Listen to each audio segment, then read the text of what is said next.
একটি লিনিয়ার চাহিদা সমীকরণ ব্যবহার করে দেখাও যে সরলাকৃতির চাহিদা রেখার বিভিন্ন বিন্দুতে স্থিতিস্থাপকতা বিভিন্ন হয়।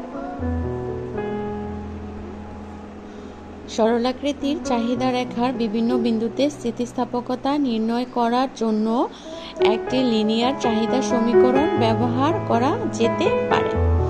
অর্থাৎ সরলাকৃতির চাহিদা রেখার বিভিন্ন বিন্দুতে যখন স্থিতিস্থাপকতাটা নির্ণয় করার জন্য একটি লিনিয়ার চাহিদা সমীকরণ ব্যবহার করা যেতে পারে।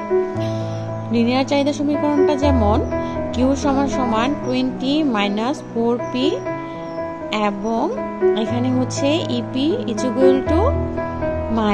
del Q / del P গুণ P/Q।